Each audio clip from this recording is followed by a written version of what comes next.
On today's episode of Kilts and Culture with USA Kilts, we try Shieldaig.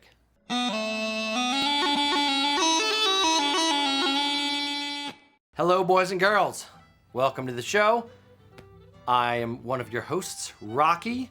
This is my good dear friend, co-host, Eric. Yo. Today's episode of Kilts and Culture, special treat, Shieldaig. I assume I'm pronouncing that correctly. If I'm not, don't butcher me in the comments. This was actually given to us. It's a Speyside single malt. It was given to us by a customer, and I have to do this just because it's it's spectacular. I'll spare you the details of the note. However, this I don't know if it's Rob or his wife, Kristen McKevitt. I don't know if it was him or her that wrote it out. But the calligraphy on this is freaking spectacular. Some crazy good handwriting. Yeah, it was one of those, like, you know, the things you get in the mail that it's meant to look like handwriting, but it's just too perfect. Yeah, the fake robo. Yeah, it looks like that. It's that good. So I'm pretty darn impressed. So good on you, Rob, for calligraphy and for giving a scotch. Message with a bottle. Exactly. Anyway, so we have our glasses pre-poured today in accordance with the COVIDs. It's just easier that way anyway. Yeah. This is Shieldaig single malt Scotch whiskey, Speyside. It's 12-year. I'm gonna read the tasting notes for us. Mac, you all ready over there? Okay, nodding yes. Well, I don't know if it's tasting notes so much as just notes, but I found it reasonably amusing. Taking a name from the Old Norse Shieldaig, the Loch of Herring, is truly a wild and beautiful place. The sharp fragrance of pine-studded islands, the flash of silver herring in the dark waters of the loch, the shawls of mist around the shoulders of the nearby Torridon Hills. Raise a glass of Shieldaig, and you'll experience a reflection of this epic landscape in a complex yet balanced flavor of this fine single malt Scotch whiskey. So, Suntory time. Exactly. It's Shieldaig. Shieldaig time. Yes, exactly. It's Shield and eggs. It sounds like a food fight. Like, oh no, help me with the eggs. Makes me want fish and chips now. Exactly. All right, I'm gonna water mine a touch, just a touch. I think I overwatered by accident. You overwatered? Yeah, but it's okay. Just a drop, a wee drop. A wee Okay, drop. Mr. Mac, how you doing back there? We're doing. You got yours? You ready to go? Sure, we're ready to rock and roll. Are you? Are you watering yours or no? I'll start without, then I'll add some in later. See Okay. if it makes a difference. Okay, fair enough. So, let's take a sniff.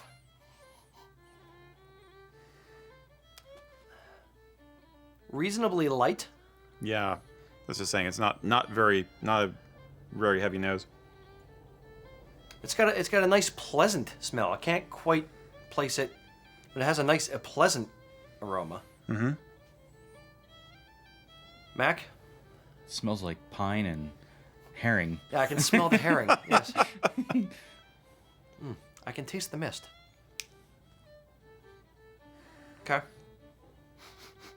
I just kind of a generic whiskey scent to me. It's not very prominent of any particular thing. Yeah, but I'll say this. Part of their shtick is well balanced. Well balanced, which would make sense. I would say well balanced.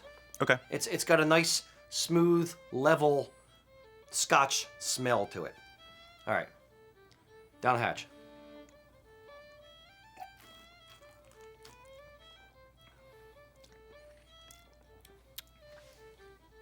Okay. It's got a little bit of wood taste, but not excessive. Almost like a cedar kind of flavor versus the oak cask kind of thing. You're kind of leading the witness for me, but I agree. Now that you say it, it wasn't. Okay, and I don't know if that's power of suggestion or. I'm very powerful in my suggestions. Now we have not done any. Like, that's the closest we came to the tasting notes. There's nothing on the bottle on this, and of course we didn't research it. So you get what you get. You get what you pay for. You don't want to research it too much because then you're biasing yourself anyway. You know what I mean? We're not. I would say this: we're not good enough as far as Scotch aficionados to know what we're looking for. So we're kind of muddling through it a little bit. At least if they lead us with some ideas, we can kind of go, okay, yeah, I see that, or no, I don't see that. So that's why I don't mind doing the research ahead of time. It's a Speyside. Yep. I believe. Definitely space. Yep. I believe. Don't quote me. Speysides tend to be a little bit lighter, so maybe there's no real peat. There's a little bit of earthiness to it, a little bit. There's a little, yeah. It's like dry on the sides, back of my mouth. So I was gonna say it's very short. I'm not getting much on the back of my. Fair. I'm getting a little bit of a caramel, back of the throat, kind of a. Fair. Residual. I'd agree with that as well. Mac, are you getting anything aside from your herring and mist and locks? Well, I first tried it without any water, and it was a little bit more stronger.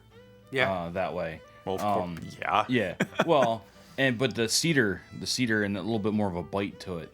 But now that I watered it down, like that definitely has gone away, and it's more mellowed way out. Yeah. Than it did. Well, that's why you're supposed to do it, I guess, right? Yeah. It's I used to be Sorry about the noise. a neat only, like just straight Scotch. That was it. You know, water would ruin it, kind of thing. And then eventually, through the tasting and that kind of stuff, we should start bringing in some chocolate and tasting different stuff with it too, just to make it like a mini full tasting. That would draw out the show. I think. Yeah. I don't know if I'd want to subject all you guys to that. Fair enough. Well, we could keep it shortish, but the. Yeah, I'm starting to dig and appreciate the water with it to kind of mellow it out a little bit. Was that your Darth Vader there, Eric? Yeah. You're like, Yeah, is it that bad?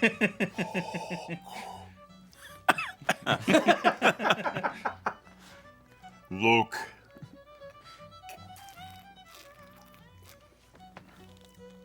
I'll just say it's pleasant.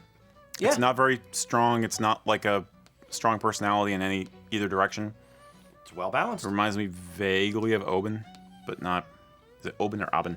Oban. Oban. Yeah. It is Oban. Yeah. But vaguely, but not a lot. Not excessively so. Yeah, not excessively. Yeah. I think Oban had a little bit more peat in it. Mm-hmm. The it's a reasonably priced Scotch. It's not cheap, and I think it was, when I looked it up, it was like $40 or so ish. Just because I try to reference, roughly where you're looking price wise. Mm-hmm. But in my opinion, it's for that price, it's good. Yeah, for that price, I would say it's pretty damn nice. good. Yeah. Usually, I in my snobbish brain think that a good Scotch or a reasonable Scotch will start in the like $60, $70 a bottle kind of thing. But this is actually pretty good. Mm-hmm. Yeah, I'm digging it. So, Rob, good on you. Thank you. Yeah, thank you for exposing us to it. I wouldn't have necessarily done a Speyside, but I'm enjoying it a lot more than I thought I was going to. Mm-hmm. Mac, what are your thoughts on it? Let's bring it around. Getting ready for the score. I was gonna go right for the score. You gonna ready for this? Okay, go right for the score. I was gonna go kind of middle of the road here, like a 4.9. 4.9. Okay.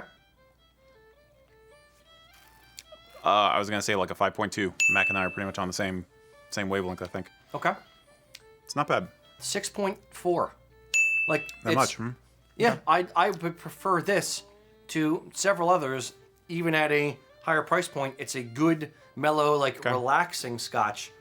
I would say this would be a good fall, spring kind of Scotch, where a heavy peaty, smoky kind of thing by the fire is good for winter. This is a little bit lighter, so I might enjoy it more. Yeah, I'd summer, fall. I'd say summer. But by fall, I do want the more peaty stuff. I think there's I watered it down a little bit more, and now I'm getting a little bit more of a honey vanilla kind of a tone to it. Okay. Honey, I'll give you. Yeah. I'm not getting the vanilla as much. It definitely feels like a summer. It's a lightweight, but not in a bad way. Yeah. Very good. Nice. All right. That's it. Pretty good. Thumbs up from us. Yeah. Thank you again. Yeah, absolutely. Thank you, Rob, and his wife.